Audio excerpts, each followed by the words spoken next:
Ryan's office revenge. He has an MBA from Harvard. You'll understand. That's what HR said while sliding the printed offer letter across that cheap laminate table. I'm Russell Patterson, 48 years old, and I'd just been told why a 26-year-old kid was worth 60% more than me after I'd spent 11 years keeping their production lines running. One line on that paper told me everything about how this company really worked. Senior Process Control Engineer, 11 years experience, compensation aligned with internal equity guidelines. Internal equity apparently meant I was being paid less than the management trainee I'd just finished teaching about SCADA systems. Accept it or leave, Linda Stevens from HR repeated, not looking at me, just checking boxes on her clipboard so she could move on to her next task. I didn't argue, didn't raise my voice, didn't mention the plant shutdowns I'd prevented or the EPA violations I'd helped them avoid. I just pulled out a single sheet of paper I'd brought with me, my resignation letter, already signed and dated. Slid it back across the table with a smile. Effective 12:45 p.m.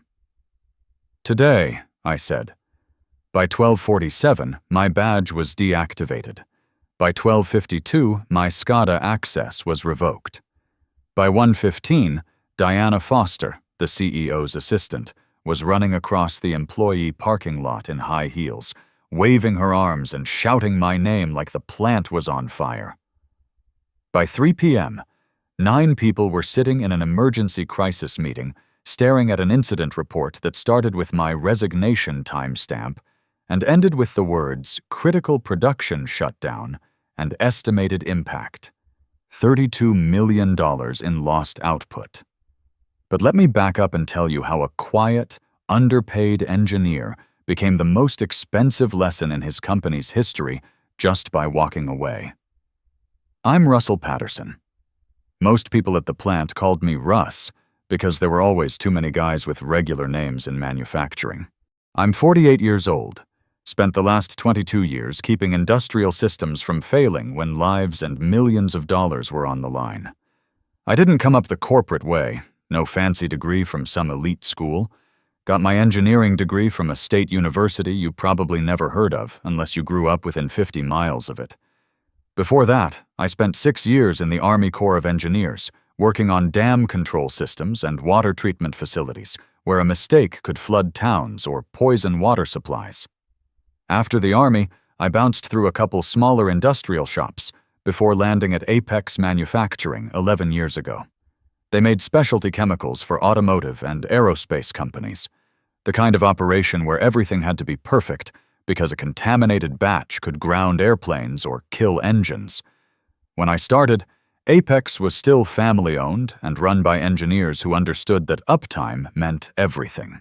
We had a 1970s-era control system that somehow kept working because a few old-timers knew every quirk and workaround. I made myself useful by volunteering for weekend maintenance calls and taking the emergency shutdowns nobody else wanted to troubleshoot. People started saying, "Call Russ. He'll figure it out." At first it was because I was new and eager. Later it became standard operating procedure. I still remember my first major save, Memorial Day weekend, 2014. The primary reactor's temperature control started spiking during a critical batch run. We had 48 hours of product worth $800,000 that would be worthless if the temperature variance exceeded specifications. I traced the problem to a failing sensor that everyone assumed was reading correctly and jury-rigged a bypass that kept the batch within spec. The plant manager sent a company-wide email. Russ saved our Memorial Day weekend and probably our Q2 numbers. That was the job.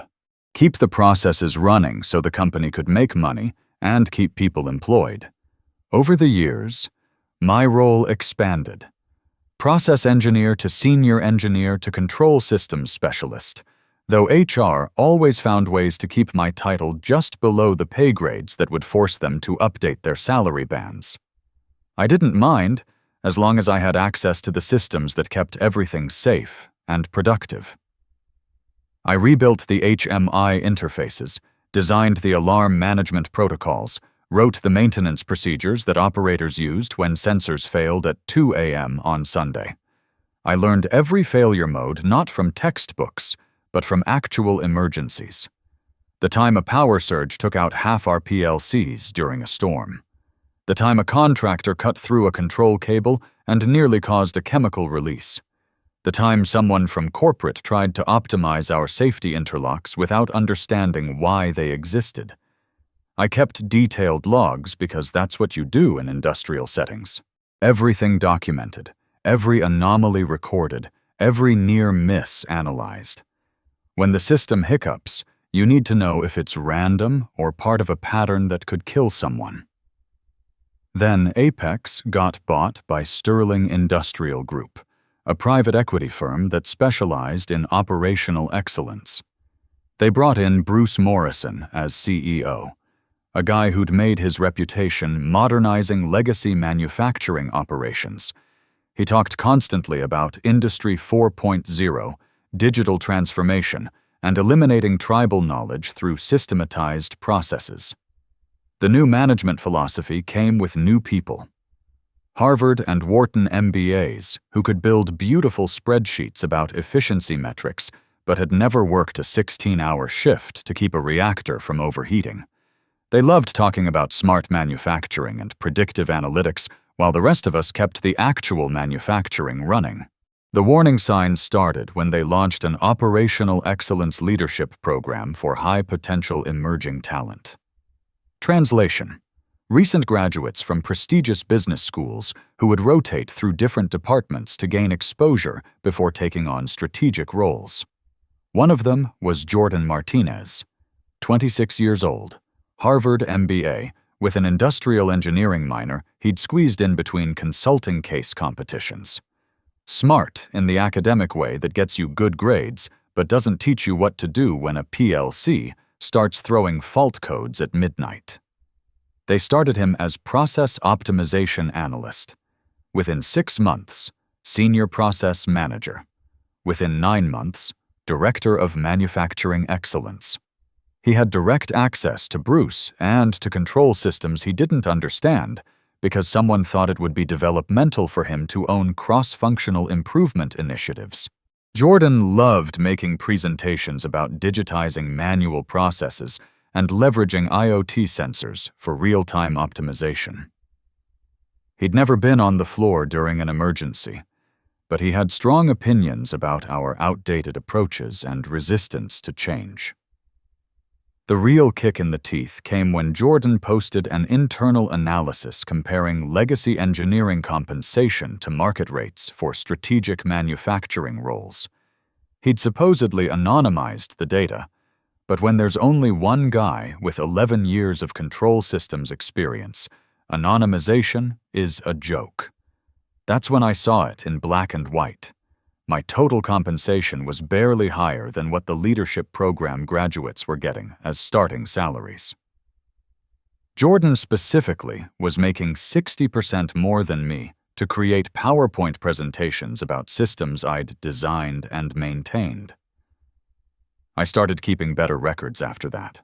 Not just technical logs, but documentation of every suggestion I'd made that got ignored, every process improvement that got delayed because it wasn't strategic enough, every near miss that could have been prevented if someone had listened to the guy who actually understood how things worked. The breaking point came 3 months later in that windowless HR conference room. My wife Sarah had been researching colleges with our daughter Emily, who's a senior looking at engineering programs that cost $60,000 per year. We've got 12 years left on our mortgage, and Sarah's health insurance comes through my job because of her diabetes. "Russell," Linda said, forcing herself to look at me after sliding that compensation letter across the table. "We've completed our annual review process. We're adjusting your compensation to align with internal equity guidelines. The adjustment was 2.5%. In a year when inflation was running over 6%. Internal equity guidelines?" I asked. "We have to maintain consistency across the organization. The leadership development participants have different educational backgrounds that command higher market premiums." Harvard MBAs, I said. She nodded reluctantly. Their credentials open different career trajectories. And my credentials? You have significant tenure here. Institutional knowledge, job security. She paused. But the market for traditional engineering roles has evolved. Traditional engineering roles, like keeping chemical plants from exploding, was some kind of outdated skill set. So my options are accept this or leave. Those are your options, yes. I'd been expecting this conversation since Jordan's compensation analysis went around. I pulled my resignation letter from the folder I'd brought and placed it where her offer had been. I choose leave, I said, signing my name with the pen I'd used to sign off on safety procedures for 11 years. Effective 12:45 p.m. today. Linda stared at my resignation letter like I'd just pulled the pin on a live grenade. You don't have to decide right now, she said quickly. Think about it over the weekend. We can revisit the compensation discussion. No, I said. You just told me exactly how this company values me compared to a kid who's never worked a night shift or troubleshot a failing reactor. I believe you. Will you at least stay through the end of the month? Help with knowledge transfer? I smiled, and for the first time in months it felt genuine. My procedures are documented. My maintenance logs are current. The safety protocols I wrote are in the system. Everything's ready for someone else to take over. What I didn't mention was that documented doesn't mean understood. You can write down that Reactor 3's pressure relief valve sticks at 847 psi and needs a specific sequence to reset. But knowing that fact, and knowing how to handle it at 2 a.m. when alarms are screaming are completely different things. At 12:45, my badge stopped working. I packed my coffee thermos, my safety glasses, and the notebook that mattered more than anything else. My incident log. 11 years of equipment failures, near misses, and if this happens again, try this first notes that never made it into the official documentation because the official system wasn't built for the weird edge cases that could shut down a plant. I walked through the control room one last time. Mark Sullivan, the senior operator, looked up from the HMY screens I'd redesigned 3 years earlier. Heard you're leaving, Russ. This place won't be the same. You'll be fine, I said. Just follow the procedures and call engineering if anything looks weird.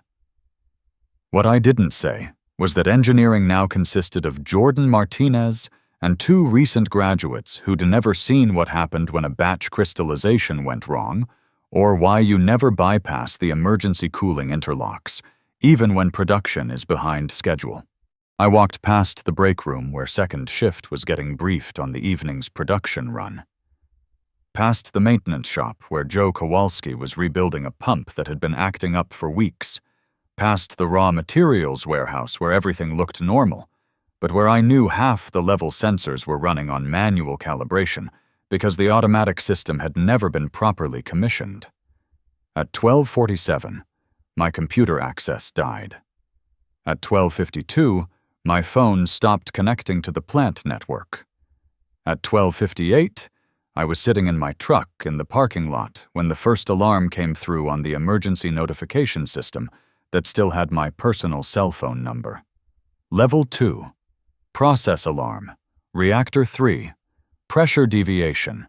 All qualified personnel report to control room. I sat there for a moment, engine running, looking at the text message. Reactor 3. The one with the sticky relief valve and the temperamental pressure transmitter that read 15 psi high when the ambient temperature was above 78 degrees. It was 82 degrees today. My phone buzzed again. Mark Sullivan, texting from his personal phone. Russ, you still in the lot? R3 pressure spiking and Jordan's trying to remote reset the interlocks. Can you come back for 5 minutes? I typed back, I don't work there anymore. Follow emergency procedure EP003. Can't find EP003 in the system. That's because EP003 was the procedure I'd written after the near miss in 2019. when a similar pressure spike had almost triggered an emergency venting that would have cost us $400,000 in product and brought the EPA down on us. I'd submitted it to the documentation system, but it had gotten stuck in the approval process because Jordan thought it was too reactive and wanted to focus on proactive solutions. I put the truck in reverse and drove toward the main gate. In my rearview mirror, I could see people in hard hats and high-vis vests converging on the main building. The emergency lighting was starting to flash. At 1:05, I was pulling onto the highway when my phone rang. Scott Williams, the CFO. Russell, thank God. We need you to come back right now. There's a situation with Reactor 3, and the engineering team needs your expertise. I resigned, Scott, effective 12:45. I know, but this is an emergency. We're looking at a potential product loss situation. What's the current status? Jordan says the pressure relief system is malfunctioning and the automated controls aren't responding properly. He's trying to implement a manual override. I pulled over to the side of the highway. Scott, listen to me very carefully. Do not let Jordan override the emergency interlocks. That reactor has a known issue with pressure transmitter calibration that makes the readings look worse than they are. Can you walk him through the fix? The fix is in procedure EP003, which should be in your document management system. He can't find it. Then he needs to call maintenance to manually check the actual pressure gauge on the reactor vessel and compare it to the control room reading. If there's a 15 psi difference, he needs to adjust the alarm set point in the DCS and restart the cooling sequence. There was a pause. Can you just come back and handle this? We'll pay you for the day. Scott, I'm done being your single point of failure. You've got procedures, you've got engineers, and you've got operators who know their equipment. Figure it out. I hung up and got back on the highway. At 1:22, the emergency notification system sent out a Level 3 alert.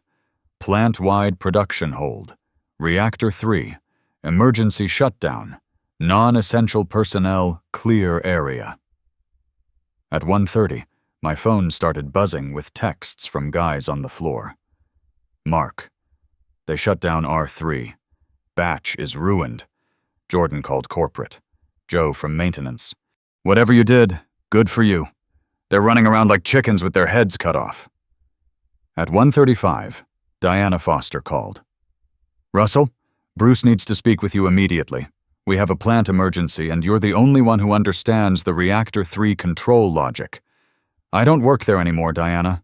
This isn't about employment. This is about safety and regulatory compliance. We could be looking at an EPA reportable incident. That got my attention. Not because I wanted to help Sterling Industrial Group, but because an EPA incident would mean investigations, fines, and potentially criminal liability for whoever was in charge of the safety systems. If people got hurt because of negligent engineering decisions, that was serious. What exactly happened? Jordan attempted to override the emergency interlocks when the pressure alarms activated. Something went wrong, and now the reactor is in emergency shutdown mode. We can't restart it, and we have a $800,000 batch that's crystallizing in the wrong configuration. I closed my eyes. Of course he'd tried to override the interlocks. That was exactly what someone would do if they thought the alarms were false and they were under pressure to keep production running. Diana, the reactor is designed to fail safe. If it's in emergency shutdown, there's a reason. You need to bring in a chemical process safety consultant to evaluate the situation before you try to restart anything. How long will that take? Days. Maybe weeks if they find evidence that safety systems were improperly overridden. Russell, please, can you at least consult on this? We'll pay whatever rate you want. I thought about my daughter Emily, who'd gotten her acceptance letter from Purdue's engineering program last week. I thought about Sarah's insulin costs and our mortgage payment and the secure job I'd just walked away from. Then I thought about Jordan Martinez, who'd spent 9 months learning just enough to be dangerous and who'd apparently decided that 11 years of operational experience could be replaced by an MBA and some PowerPoint slides about digital transformation.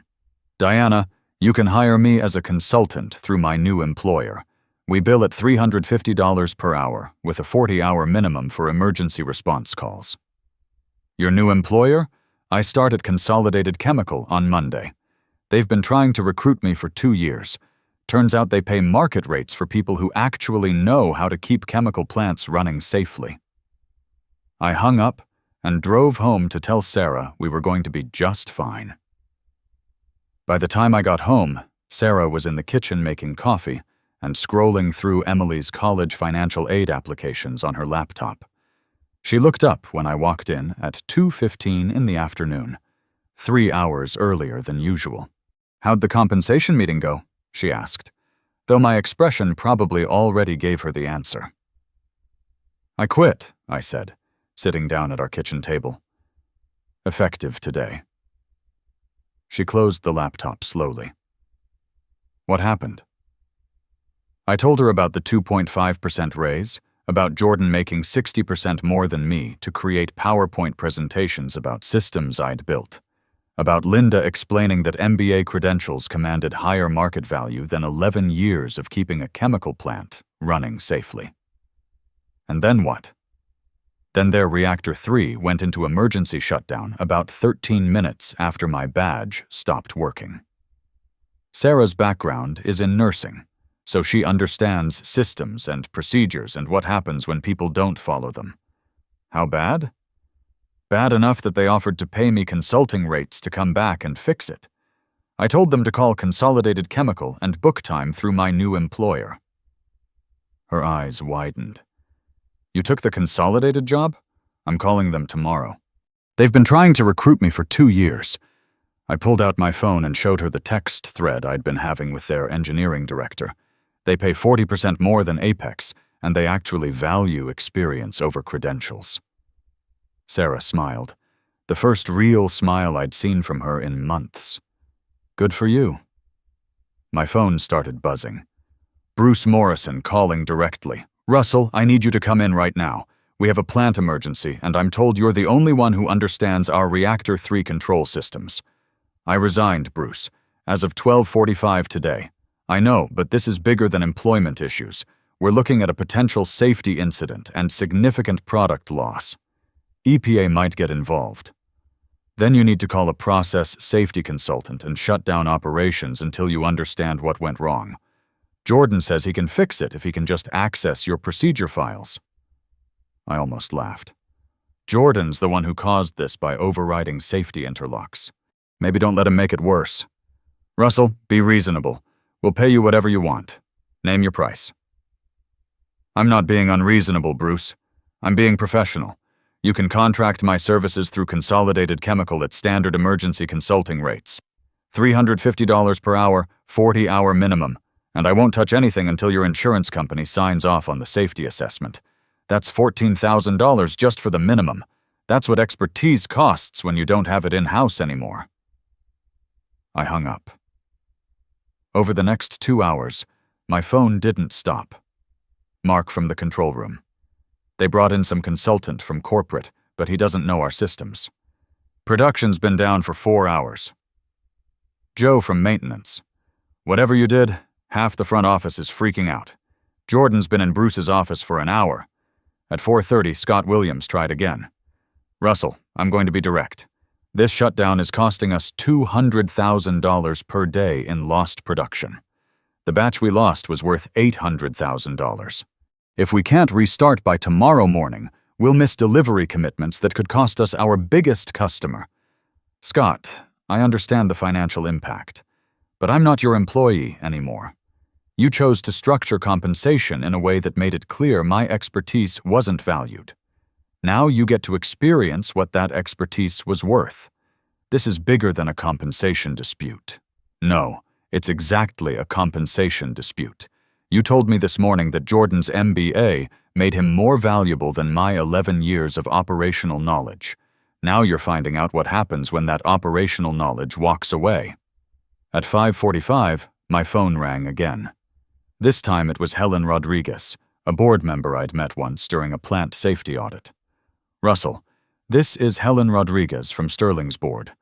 I understand there's been a workplace issue that's resulted in a production emergency.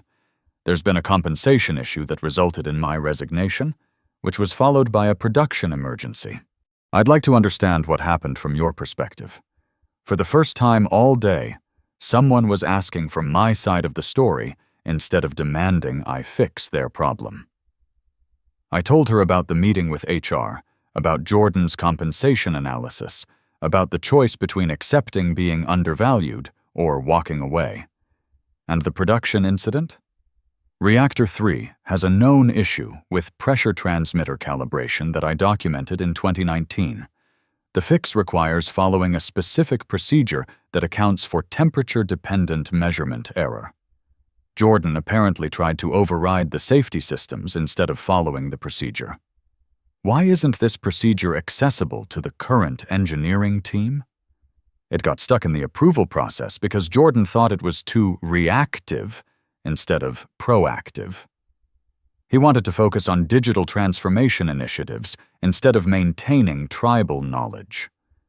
There was a long pause. Russell, would you be willing to serve as a technical consultant to help us understand how this situation developed? I start a new job Monday, but I could potentially consult through my new employer. What would that involve? A comprehensive review of your process safety management system, documentation of critical procedures that exist only in institutional knowledge, and recommendations for preventing this type of incident, probably 2 to 3 weeks of work. And the immediate production issue? That's a separate emergency consulting engagement. You need a qualified process engineer to assess the safety implications of Jordan's interlock override before you restart anything. I can do that work, but it goes through Consolidated Chemical and follows proper emergency response protocols. What's your assessment of the current situation? Honestly, you're probably looking at 3 to 5 days of downtime minimum, plus whatever regulatory review gets triggered by the safety system override. Could be weeks if EPA decides this constitutes a reportable incident. How much will this cost? The immediate emergency response? $14,000 minimum. The broader consulting engagement? Probably $75,000 to $100,000 depending on what we find. That's a lot of money. It's a lot less than what it would have cost to pay me fairly as an employee and avoid this situation entirely. Another pause. Russell, off the record, do you think this could have been prevented? Helen, everything I know about this reactor's quirks and failure modes was documented in procedures that got deprioritized in favor of strategic initiatives. If Jordan had followed existing procedures instead of trying to optimize his way through an emergency, none of this would have happened. Thank you for being direct. I'll be in touch. At 7 p.m., Emily came home from school to find Sarah and me sitting at the kitchen table with her college brochures spread out between us. Why are you home so early, Dad? I quit my job today, I said, and got a better one. Really? Really. Turns out there are companies that pay engineers what they're worth instead of what some MBA thinks they should be worth. Emily grinned. Does this mean I can go to Purdue? It means we can afford Purdue without taking out a second mortgage. Sarah reached across the table and squeezed my hand. I'm proud of you for standing up for yourself. It wasn't about standing up for myself, I said. It was about professional boundaries. You can't tell someone their expertise doesn't matter and then expect them to save you when that expertise becomes critical. My phone buzzed one more time. A text from Mark. Plant's still down. Word is they're bringing in a whole team of consultants from corporate. This is going to cost them way more than just paying you what you were worth. I showed the text to Sarah. She smiled and shook her head.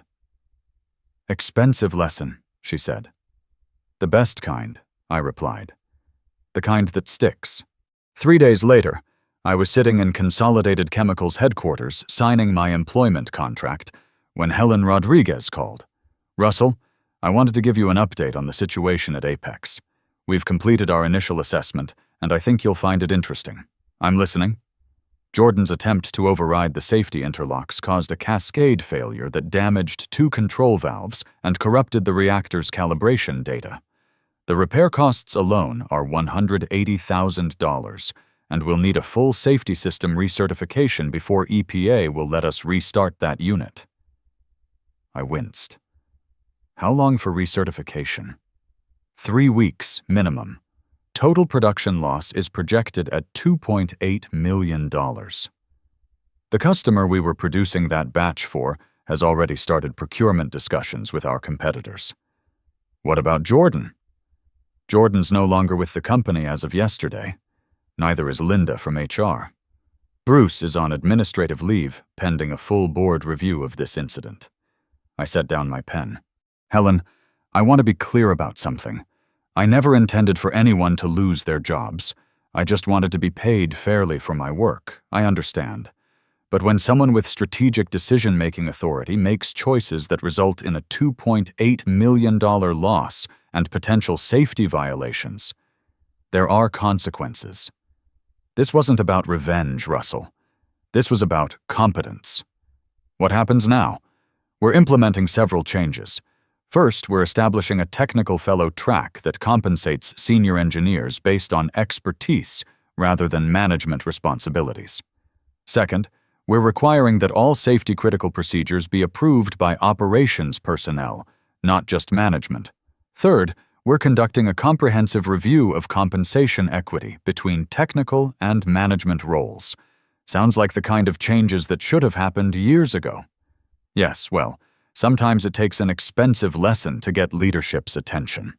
Which brings me to why I'm calling. We'd like to offer you the position of Senior Technical Fellow for Process Safety. You'd have authority over all safety-critical systems and procedures, with compensation that reflects the value of your expertise. I looked at the consolidated contract in front of me. Helen, I appreciate the offer, but I've already committed to my new employer. I understand. But would you consider taking on the consulting engagement we discussed? Help us rebuild our process safety management system properly. That evening, I sat down with Sarah and Emily to discuss the offer. Emily was excited about the idea of me being recognized as an expert consultant. Sarah was more practical. How long would this consulting project take? She asked. 3 to 4 months, working weekends and evenings. It would be enough to pay for Emily's first 2 years at Purdue outright. And you'd still keep the consolidated job? Absolutely. This would just be weekend consulting work. Sarah smiled. I think you should do it. Not for the money, though that's nice, but because you know how to fix their problems and prevent this from happening to other engineers. 6 months later, I was presenting my final report to Sterling's board of directors. The numbers were sobering. $4.2 million in total costs from the reactor incident, including production losses, repairs, regulatory fines, and consulting fees. More importantly, my review had identified 23 other safety-critical procedures that existed only in the heads of senior operators and engineers. The core issue, I told the board, wasn't technical incompetence. It was institutional arrogance. You had people making decisions about complex systems they didn't understand, while ignoring the expertise of people who did understand them. Helen nodded. What are your recommendations? First, implement mandatory technical competency requirements for anyone with authority over safety systems. Jordan should never have been able to override reactor interlocks without demonstrating he understood the consequences. Second, establish clear career advancement paths for technical experts that don't require moving into management. Third, tie executive compensation to safety metrics, not just production metrics. And fourth, stop hiring people based on where they went to school and start hiring them based on whether they can actually do the job. The presentation went better than I'd expected. 6 weeks later, Sterling implemented every recommendation I'd made. They also established the Patterson Protocol for emergency response situations. a requirement that any override of safety systems had to be approved by someone with direct operational experience on that specific equipment. 2 years later, I was having coffee with Mark Sullivan, who'd been promoted to plant engineering manager under the new technical track system. He'd taken my old job with a 45% salary increase and authority over all process safety decisions. "You know what's funny?" Mark said. "Jordan actually applied to come back last month, said his MBA program didn't prepare him for real operational challenges, and he'd learned a lot about humility. What did you tell him?" "That we had an opening for a junior process engineer if he was willing to start at the bottom and work his way up by demonstrating actual competence. No management track, no strategic initiatives, just learning how things actually work." "Think he'll take it?" Mark grinned. "He starts Monday. Says he wants to spend 2 years on the floor learning from operators before he touches another control system." I smiled back. "Some people do learn, usually not until the cost of not learning becomes too high to ignore." "Speaking of learning, did you hear about Bruce?" "No, what happened to him?" "He's working for a manufacturing consulting firm now, specializing in operational culture transformation. Apparently, his experience with our incident taught him a lot about the value of institutional knowledge." I laughed. There's a certain justice to that. "Yeah. And get this, they hired him specifically because he could speak from experience about what happens when you undervalue technical expertise." As I drove home that evening, I thought about Emily, who was halfway through her sophomore year in Purdue's chemical engineering program. She'd called the night before to tell me about a project where they were studying process safety management systems. "Dad," she'd said, "my professor used your sterling consulting case as an example of how institutional knowledge transfer should work. He said the Patterson Protocol is being adopted by chemical companies across the industry." I'd felt proud in a way that had nothing to do with money or recognition. It was the pride that comes from knowing your work made things safer for other people, that the lessons learned from one expensive mistake could prevent similar mistakes elsewhere. The real victory wasn't that I'd gotten fair compensation or that people who'd undervalued me had faced consequences. It was that Emily was studying to become an engineer in an industry where technical expertise was increasingly valued and protected. As I pulled into our driveway, Sarah was waiting on the front porch with 2 cups of coffee. "Good meeting?" she asked. "The best kind," I said. "The kind where everyone learned something and nobody had to get hurt for it to happen." She handed me a coffee and smiled. "That sounds like the Russell Patterson I married. The one who always believed that doing good work was its own reward." "Sometimes," I said, "good work gets the reward it deserves. It just takes longer than you think it should." "And sometimes," she replied, "the reward is bigger than you expected." She was right. The reward wasn't just financial or professional. It was knowing that standing up for the value of expertise had made the entire industry a little bit safer, and that my daughter would enter a profession that had learned to respect the people who actually knew how to keep things running. That was worth more than any MBA could understand. Sometimes the most powerful thing you can do isn't to fight the system. It's to let the system teach itself what happens when it loses the people who actually make it work. The best revenge is simply walking away and letting competence speak louder than credentials ever could.